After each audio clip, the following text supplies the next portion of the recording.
अगर मैं आपसे सवाल पूछूं कि महाभारत का पूरा युद्ध किसने देखा था, तो आप में से अधिकतर लोग एक ही नाम लेंगे, संजय। लेकिन क्या आप जानते हैं कि संजय के अलावा भी दो लोग और थे जिन्होंने महाभारत का पूरा युद्ध देखा था।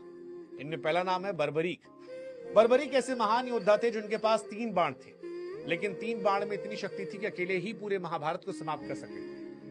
बर्बरीक की मां ने उन्हें युद्ध में भेजने के समय एक ही बात कही थी कि तुम सदैव हारे का सहारा बनो। जब बर्बरीक युद्ध भूमि में जा रहे थे, तभी रास्ते में श्री कृष्ण महात्मा के भेष में आए। श्री कृष्ण जानते थे कि महाभारत का युद्ध कौन जीतने वाला है, और अगर बर्बरीक गए तो युद्ध कठिन हो जाएगा। श्री कृष्ण ने उनकी परीक्षा ली।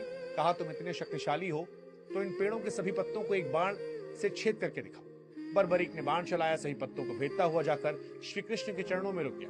क्योंकि श्री कृष्ण ने एक पत्ता पैर के नीचे दबा रखा था, बर्बरीक समझ गए कि उनके सामने कोई साधारण व्यक्ति नहीं। उन्होंने पूछा, आप कौन हैं? भगवान श्री कृष्ण ने अपना रूप दिखाया। बर्बरीक चौंक गए। कहा, आप तो मेरे गुरु हैं। श्री कृष्ण ने कहा, मैं तुम्हारा गुरु हूं तो गुरु दक्षिणा क्या दोगे? बर्बरीक ने कहा, भगवान आप जो चाहे। श्री कृष्ण ने कहा, तुम मुझे अपना सिर दक्षिणा में दे दो। बर्बरीक ने बिना हिचकिचाहट के अपना सिर भगवान को समर्पित कर दिया। बर्बरीक का प्रेम देखकर भगवान प्रसन्न हुए और कहा, वर मांगो।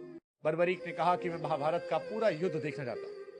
श्री कृष्ण ने वरदान दिया। कहा, तुम पूरे महाभारत का युद्ध देखोगे, और जिस प्रकार तुम्हारी माता ने कहा था हारे का साथ देना, उसी कारण से आज से तुम्हारा नाम खाटू श्याम के नाम से होगा। इस प्रकार बर्बरीक खाटू श्याम बने, महाभारत का पूरा युद्ध देखा। दूसरे हनुमान जी थे।